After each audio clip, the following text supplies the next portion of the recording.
రక్షణ సినిమా దర్శక నిర్మాత తనకు ఇవ్వాల్సిన బకాయిలు చెల్లించకుండా తనను ప్రచారానికి రమ్మంటూ బెదిరిస్తున్నారని నటి పాయల్ రాజ్పూత్ సోషల్ మీడియా వేదికగా పోస్ట్ చేశారు. మాట వినకపోతే ఇండస్ట్రీ నుంచి బ్యాన్ చేస్తామని భయపెడుతున్నారని వాపోయింది. ఈ వ్యవహారం కాస్త టాలీవుడ్లో దుమారం రేపుతోంది. అయితే ఇందులో తప్పు ఎవరిది అనే దానిపై నిర్మాతల మండలి క్లారిటీ ఇచ్చింది. పాయల్ రాజ్పూత్ ప్రచారానికి వస్తానని చెప్పి అగ్రిమెంట్లో పేర్కొంది.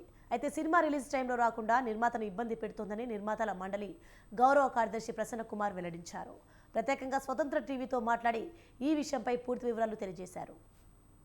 రక్షణ చిత్రంలో పాయల్ పోలీస్ ఆఫీసర్గా కనిపించబోతుంది. క్రైమ్ ఇన్వెస్టిగేటివ్ థ్రిల్లర్గా రూపొందుతున్న ఈ చిత్రంలో రోషన్, మానస్ తదితరులు నటించారు. ఈ మూవీని హరిప్రియ క్రియేషన్స్ బ్యానర్పై ప్రణీప్ ఠాకూర్ దర్శకత్వం వహిస్తూ నిర్మిస్తున్నారు. త్వరలో ఈ సినిమా విడుదల కానున్నట్లు ప్రకటన కూడా వెలువడింది. పాయల్ రాజ్పూత్ ఆమె రక్షణ సినిమాకు సంబంధించి ఆమె నాకు ఇవ్వాల్సిన బకాయిలు ఇంకా చెల్లించలేదు, కానీ వాళ్ళు నన్ను ప్రచారానికి రమ్మని వేధిస్తున్నారు, రాకపోతే బ్యాన్ చేస్తామని భయపెడుతున్నారని ఆమె కామెంట్ చేసింది సార్. దాని గురించి అమ్మ దాంట్లో జెన్యూనిటీ చూసుకుంటే ఆవిడ ఏదైతే స్టేట్మెంట్ ఇచ్చారో ఆ స్టేట్మెంట్ తప్పు, వెరీ క్లియర్. యాక్చువల్గా ప్రొడ్యూసరు ఒక 6 lakhs ఇవ్వాలి. 6 lakhs ఇచ్చేటప్పుడు రిలీజ్కి ఎట్లా ఇస్తాను యాజ్ పర్ అగ్రిమెంట్ కండిషన్స్లోనే ఉంది. ఆ 6 lakhs కూడా నేను ఇస్తాను, నాకు ప్రమోషన్ వల్ల దాంట్లోనే అగ్రిమెంట్లో 100% ఆవిడ ప్రమోషన్ అటెండ్ అవ్వాలి. ఇట్స్ పార్ట్ అండ్ పార్సల్ అని చెప్పి ఉండటం జరిగింది. ప్రొడ్యూసర్ కంప్లైంట్ ఇచ్చాడు, ప్రొడ్యూసర్ కౌన్సిల్కి ఇచ్చాడు. Producer council Telugu film Chamber of commerce కలిపి పాయల్ రాజ్పూత్ గారు మాట్లాడితే ఆవిడ వాళ్ళ మేనేజర్ని పంపడం జరిగింది. వాళ్ళ మేనేజర్ వచ్చి సరే ఏదో అప్పుడు కమిట్మెంట్ రెమ్యునరేషన్ అలాగండి, ఇప్పుడు కమిట్మెంట్ రెమ్యునరేషన్ ఇలాగండి, అది ఇదని మాట్లాడారు. అది అలా కాదు. ఫస్ట్ ఒక అగ్రిమెంట్ని మనం ఆనర్ చేయాల్సిన బాధ్యత ఉంది. మనం ఒక సినిమాకి 25 lakhs తీసుకోవచ్చు, ఒక సినిమా ₹1 కోటి తీసుకోవచ్చు. సో ₹1 కోటి సినిమా వచ్చేసింది కదా అని 25 lakhs నుండి కూడా ₹1 కోటిగా మాట్లాడటం అనేది రైట్ కాదు కదా. సరే అదొకటి. ప్లస్ ఆ సినిమా అయిపోయింది, కష్టపడి చేశారు. అతను కూడా director come producer, basically Gunasekhar గారి దగ్గర పనిచేసిన అతను ప్రదీప్ అని చెప్పి అతను జెన్యూన్గా 6 lakhs చెక్ కూడా కౌన్సిల్కి ఇవ్వడం జరిగింది. ఆ అగ్రిమెంట్ ప్రకారం ప్లస్ ఇంకోటి ఏంటంటే అగ్రిమెంట్ ప్రకారం 100% ఆ డేట్స్ ఫుల్ఫిల్ చేస్తూ కాకుండా వచ్చి ప్రమోషన్లో కూడా పాల్గొనాలి అని కండిషనల్గా ఉందమ్మా. కండిషనల్గా ఉంటే దాంట్లో ఎండ్లో ఇవ్వమని ఉంది. ఆ ఎండ్ది 6 lakhs కూడా చెక్ ఇచ్చేశారు. సో అతను ఏదో డబ్బులు ఎగ్గొడదామనే ఉద్దేశం ఇంకోటి కాదు. తన అగ్రిమెంట్ కండిషన్ ప్రకారం ప్లస్ అతను 50 రోజులకి అగ్రిమెంట్ చేసుకుంటే ఇంకా 3 రోజులు తక్కువ ఇది చేయడం జరిగింది. ఆ 3 రోజులు కూడా పని చేయాలి ఆవిడ. సో 100% ప్రొడ్యూసర్ పాయింట్స్ క్లియర్గా రైట్ అమ్మ. సరే దానిలో ఇక బ్యాన్లు టాపిక్లు ఇవన్నీ మరి ఆవిడ ఊహించుకుని ఏమేమనుకున్నారో లేకపోతే ఆవిడ పంపించిన ఆయన ఏమేమనుకున్నారో మాకు అనవసరం. ఆవిడ డ్యూటీ ఆవిడ అగ్రిమెంట్ ప్రకారం 100%. ఇంకోటి ఏంటి, అగ్రిమెంట్ ఉన్నా లేకపోయినా ఒక సినిమాలో పని చేయడానికి స్టార్ట్ అయితే సినిమా పని 100% ప్రమోషన్ల కానించి దాన్ని అవసరమైతే ఓళ్ళలో టూర్లకు వెళ్ళటంగా కానీ ఆ సినిమాని బతికించుకోవాల్సిన బాధ్యత, రెస్పాన్సిబిలిటీ పాయల్ రాజ్పూత్ గారు. అంటే ఆవిడ ఒక నటీమని. ఒక రంగం చెప్పండి, 24 క్రాఫ్ట్స్ అవ్వచ్చు, ఆర్టిస్టులు అవ్వచ్చు, ఎవరైనా they are the workers of the cinema. Owner is the producer అమ్మ. Director is called as the captain of the ship, producer is called the owner of the ship.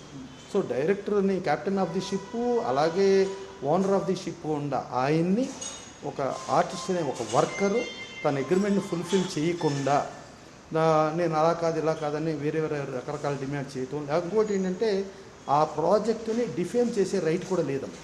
But ఆవిడ ఇచ్చిన స్టేట్మెంట్ ప్రకారం ఒక defame చేసే angle వచ్చింది. మరి actual చెప్పాలంటే defame case కూడా ఫైల్ చేస్తాను. అంటే నాకు ఇంత ప్రాజెక్టు నేను ఇన్ని కోట్లు ఖర్చు పెడితే ఆవిడ ఇలా మాట్లాడేది. ఏదైనా కౌన్సిల్లో ఛాంబర్లో ఏముండా కూడా ఎమికబుల్ సొల్యూషన్, స్మూత్ ఫంక్షన్కే ఇచ్చేస్తాం. డెఫినెట్గా పాయల్ రాజ్పూత్ గారితో కూడా డెఫినెట్గా మేము మాట్లాడతాం. అంటే స్ట్రైట్ ఆవిడతో మాట్లాడి ఏంటమ్మా ఇది చెప్పని ఆవిడ అగ్రిమెంట్ ప్రకారం ప్రమోషన్కి రావాల్సిందే, ఆవిడకి పనిచేయాల్సింది రావాల్సిందే. ఆవిడ ప్రొడ్యూసర్ రెస్పాన్సిబిలిటీ ఏంటంటే ఆవిడకి ఇవ్వాల్సిన రెమ్యునరేషన్ 100% ఇవ్వాలి. ఆవిడకున్న రైట్ ఏంటంటే ఆవిడ రెమ్యునరేషన్ అడిగే రైట్ మాత్రమే ఆవిడకుంటుంది. ఫిలింకి ప్రమోట్ చేయడానికి, ఫిలింకి పని చేయడానికి యాజ్ ఎ వర్కర్గా, ఒక డెడికేటెడ్గా, ఒక డిసిప్లిన్ వర్కర్గా ఆవిడ పని చేయాల్సిందే. అంతేగాని ఆవిడకి ఏం వేరే ఇది ఉండదు. డెఫినెట్గా ఈవెన్ సుప్రీంకోర్టు ఇచ్చిన గైడ్లైన్స్లో కూడా ఓనరు ఒక వర్కర్ ఎబిలిటీలో ఎన్ని వాడుకున్నా వాడుకోకపోయినా అడిగే రైట్ లేదని సుప్రీంకోర్టు ఇచ్చిందమ్మ. ఒక వర్కర్ రైట్ ఏంటంటే ఆ వర్కర్కి వచ్చే శాలరీ వరకే ఆ రైట్. ఓనర్ రెస్పాన్సిబిలిటీ ఏంటంటే వర్కర్కి ఇచ్చే రెమ్యునరేషనో లేకపోతే శాలరీనో ఇవ్వటం అనేది liability. Other than that everything is under the owners description, owners right అని సుప్రీంకోర్టు ఇచ్చిందమ్మా, వేరే కాదు. అంటే ఆమె పాయల్ రాజ్పూత్ గారు చెప్పేది ఏంటంటే నాకు అప్పుడు నేము ఫేము లేనప్పుడు తక్కువ రేట్కి ఇచ్చేశారు, ఇప్పుడు నాకు మంచి ఫేమ్ వచ్చింది, నేమ్ వచ్చింది, ఇప్పుడు నా రేట్ పెరిగింది, దానికి తగ్గట్టు ఇవ్వాలనేది కూడా ఆమె డిమాండ్. ఓకే అమ్మా, ఇప్పుడు 40 ఏళ్ల క్రితం ఫిలిం నగర్ జూబ్లీస్లో ఎకరం 8,500కి అమ్మారు. ఇవాళ పర్ ఏకర్ 100-150 crores ఉందమ్మా. అప్పుడు 8,500కి ఏదైతే సేల్ చేశారో ఆ 8,500కి నేను 8,500కి అమ్మాను, నాకు ఇప్పుడు 150 కోట్లు కావాలి అని అడగచ్చమ్మా? అడిగే రైట్ ఉందమ్మా? మరి అదే ఈ సమాధానమే మీకు సమాధానం అయ్యిందిగా. ఇప్పుడు 8,500 1980లో 8,500 రూపీస్ పర్ ఏకర్ హైదరాబాద్. ఇవాళ 150 కోట్లు 200 కోట్లు ఉంది, అమ్మేశాం. మనది కాదు, మనం ఆ 8,500కే కమిట్మెంట్ కదా. సో అదే లెక్కలో ఉండాలి కదా. అంతేకాని నాకు 200 అయిపోయింది, ఇప్పుడు నాకు 200 గురించి ఏంటి అని మాట్లాడే రైట్ ఉందా? అప్పుడు లేదు అని మీరు చెప్పండి. తప్పు కదా, తప్పు కదా, లేదు అనేది తప్పు కదా. ఇంకోటి ఏంటంటే ఒక ప్రాపర్టీ మనం హోల్డ్ చేసుకున్నాం 8,500, ఇవాళ 150 కోట్లకి 200 కోట్లకి అమ్ముకునే ఇది ఉంది. కానీ ఒక సినిమా లేట్ అయిన కొద్దీ అది తగ్గిపోతాం. ప్లస్ ఇంకోటి అంటే ఒక ఆర్టిస్టులు, ఇప్పుడు మనం డెఫినెట్గా ఆర్టిస్టుల పాయింట్ ఆఫ్ వ్యూలో వాళ్ళని ప్రమోట్ చేస్తూ వాళ్ళ సినిమాలని మనం ఇది చేస్తూ వాళ్ళ మీద డబ్బులు, అదే ఆర్టిస్టులు వచ్చి నేను ఎప్పుడో లేట్ అయిపోయింది, ఎప్పుడో సినిమా అది ఇదని అంటే ఒక నెగిటివ్ యాంగిల్లో మాట్లాడచ్చా? మీరు చెప్పండి. మీడియా పరంగా మాట్లాడకూడదు, తప్పు. మరి దానికి ఎవరిది లైబిలిటీ? అప్పుడు ప్రొడ్యూసర్ తీసుకున్న మొత్తం డబ్బులు మీరు రిటర్న్ ఇస్తారా? మరి ఏంటమ్మా ఇవన్నీ మీకు తెలుసు కదా. మీడియా పరంగా మీరే ఇది తప్పు అని చెప్పి మీరు ఎందుకు నిలదీయరు? మీరు నిలదీయాలిగా. మీడియా అంటే ఇట్స్ ఎ పవర్ఫుల్ అమ్మ. ఒక ఢిల్లీలో నిర్భయ ఇది వచ్చినప్పుడు నిర్భయ చట్టాన్ని తీసుకొచ్చింది మీడియా. ఢిల్లీ నగరాన్ని మొత్తం ముంచేసి జనసంద్రంగా చేసింది మీడియా. అలాంటి పవర్ఫుల్ మీడియా ఈ తప్పు ఇది నువ్వు చేస్తున్నావు అని చెప్పి ఒక మనిషిని నిలదీయకుండా తప్పు మీద క్లారిటీ అడగటం ఎంతవరకు కరెక్టు? మరి అది మీరు తప్పేగా. మరి ఎప్పుడు నిలదీస్తారు మీరు? ఎప్పుడు నిలదీస్తారు? ఆమె దొరకాలి కదా సార్, మీకే దొరకలేదు. ఆవిడ దొరికిందా? నేను ఫోన్ చేస్తా, డెఫినెట్గా ఆవిడతో మాట్లాడతా, ఎమికబుల్గా సార్ట్ అవుట్ చేస్తాము. ఇప్పుడు నేను అనేది ఆవిడే కాదు, ఎనీబడి తప్పు, ఇది తప్పు, ఇది ఒప్పు. ఒక అగ్రిమెంట్ చేసావు, ఒక ప్రమోషన్ రావాలి, ఒక సినిమా ఎంటర్ అయినప్పుడే ఆ సినిమాకి సంబంధించిన అన్ని రకాల కార్యక్రమాలకి నువ్వు అటెండ్ అవ్వాల్సిన ఈవెన్ అగ్రిమెంట్లో లేదమ్మా. ఇట్స్ ఏ మోరల్ రెస్పాన్సిబిలిటీ, నైతిక బాధ్యత. ఇక్కడ అగ్రిమెంట్లోనే ఉంది లీగల్ రెస్పాన్సిబిలిటీ,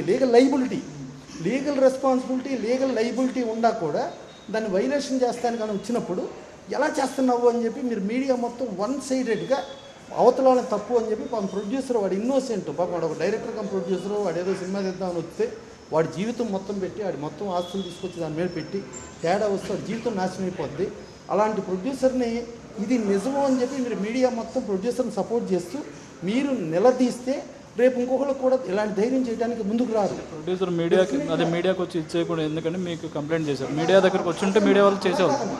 కంప్లైంట్ చేసినప్పుడు మీకు క్లారిటీగా మీరు ఈవెన్ మమ్మల్నే వచ్చి ఏంటి సార్ ఇట్లా కంప్లైంట్ వచ్చిందంట అంటే మేము చెబుతాం కదా, మాకు క్లారిటీ ఇస్తాం కదా. ఇప్పుడు మేము ప్రొడ్యూసర్స్ కౌన్సిల్ నుంచి మేము క్లారిటీ ఇచ్చాం కాబట్టి వాళ్ళ సొసైటీకి మొత్తానికి అర్థమైంది ఏంటన్నది. మరి కొంతమంది ప్రొడ్యూసర్ నెగిటివ్గా ఫీల్ అయితే తప్పు కదా. ప్రొడ్యూసర్ చెయ్యని తప్పుకి తప్పు ఎందుకు, శిక్ష ఎందుకు అనుభవించాలి? ఇప్పుడు ఆర్టిస్ట్ అంటే ఒక వర్కర్ ఒక ఓనర్ దగ్గర డబ్బులు తీసుకుని ఓనర్కి ద్రోహం చేస్తామంటే ఆ ద్రోహం చేసే వాళ్ళని మీరు మీడియా ఎందుకు ఊరుకుంటున్నారు? ఇది మీ ఒక్కరికే కాదు, ఎంటైర్ మీడియాకి చెప్తున్నానమ్మా. ఇక ముందు మీరు ఒక సైడ్ అనేది ఆలోచించకుండా న్యాయం సైడ్ ఆలోచించండి, న్యాయపరంగా మీరు ఇది చేయండి. ఇది క్లారిటీ అండి. ఇప్పుడు ప్రొడ్యూసర్స్కి సమస్య వస్తే ప్రొడ్యూసర్ కౌన్సిల్కి వస్తారు, అలాగే ఆర్టిస్టులకు సంబంధించినప్పుడు మూవీ ఆర్టిస్ట్ అసోసియేషన్కి వెళ్ళారు. ఆమె మూవీ ఆర్టిస్ట్ అసోసియేషన్లో కూడా కంప్లైంట్ చేశాను, వాళ్ళు మాట్లాడతారని కూడా చెప్పారు. అది మీ అక్కడి నుంచి మీకేమైనా ప్రతిపాదనలు వచ్చేసి? అమ్మా, ఫస్ట్ ఆఫ్ ఆల్ మేము ఇచ్చిన ప్రొడ్యూసర్స్ కౌన్సిల్ దాంట్లో ఒక ప్రొడ్యూసర్ ఒక ఆర్టిస్ట్ మీద కంప్లైంట్ చేస్తే ఆ కంప్లైంట్ని మేము మూవీ ఆర్టిస్ట్ అసోసియేషన్ పంపిస్తే మూవీ ఆర్టిస్ట్ అసోసియేషన్లో ఆవిడ మెంబరే కాదు. మెంబర్ కాని ఆవిడ మూవీ ఆర్టిస్ట్ అసోసియేషన్ పంపించా అని చెబితే మీరు ఎలా నమ్ముతున్నారు? మెంబరే కాదు అనే దగ్గర మా దాంట్లో క్లారిటీగా ఉంది. సో మెంబర్ కాదు అని చెప్పిన తర్వాత మేము డైరెక్ట్గా డీల్ చేసిన దాంట్లో మాట్లాడి మళ్ళీ మేము దీన్ని నాట్ ఓన్లీ ఇక్కడ ఒక ప్లేసే కదమ్మా, South Indian Film Chamber of Commerce, Film Federation of India, IMPPA, మొత్తం ఇండియాలో అన్ని అసోసియేషన్లని కూడా ఇన్వాల్వ్ చేసే రేంజ్కి వెళ్ళాం. ఇప్పుడు ఏంటంటే ఒక వన్స్ ఆ ట్వీట్ వచ్చింది, ట్వీట్కి మేము ఇమీడియట్గా క్లారిఫికేషన్ ఇచ్చాం. క్లారిఫికేషన్ తర్వాత ఆవిడ కూడా కొంచెం పాజిటివ్గానే వాళ్ళు కష్టపడ్డారు, ఇది ఎమికబుల్గా చేసుకుంటామని చెప్పారు. డెఫినెట్గా ఇప్పుడు ఎమికబుల్గా చేస్తామని చూస్తాం. ఒకవేళ ఎమికబుల్గా జరగలేదనుకోమ్మా, డెఫినెట్గా చట్టం తన పని తను చేసుకుపోతుంది కదమ్మా, గ్యారంటీ కదా. దీంట్లో కన్ఫ్యూజన్ ఉందా మీకు? లేదుగా. నాగశౌర్య గారి సినిమాకి సంబంధించి కూడా ఇలాంటిది ఒకటి జరుగుతుందని విన్నాం, ఎంతవరకు నిజం సార్? అమ్మ మిగతావి ఇప్పుడు ఏదన్నా ఉంటే కంప్లైంట్ ప్రొడ్యూసర్ ఇస్తారు, ప్రొడ్యూసర్ కంప్లైంట్ మాకు పంపిస్తాం, మాకి చూస్తారు, మా నుంచి ఒక కోఆర్డినేషన్ కమిటీ పెడతారు. కోఆర్డినేషన్ కమిటీలో అప్పుడు అవార్డు డిసైడ్ చేస్తారు. సో అలా ప్రాసెస్ జరుగుతున్న వాటిని ప్రాసెస్లో ఉండగా మేము మాట్లాడాం. అది ప్రాసెస్ అయిపోయి వన్స్ కోఆర్డినేషన్ కమిటీ ఒక డెసిషన్ తీసుకుని ఆ డెసిషన్ ఇంప్లిమెంటేషన్ అవుట్లెట్గా వస్తాం. ఎవరైనా కానీ ఒకటి గుర్తుంచుకోండి, 24 క్రాఫ్ట్స్ హీరో ఆర్టిస్టులు ఎవరైనా they are workers, producer is the owner, director is called the captain of the ship, captain of the ship director, owner of the ship producer, remaining all peoples are workers. This is clarity. Star అయినా వర్కరే, star heroine అయినా వర్కరే, anybody workers. Workers should obey the rules and regulations of the captain and owner. That's all. Okay, thank you.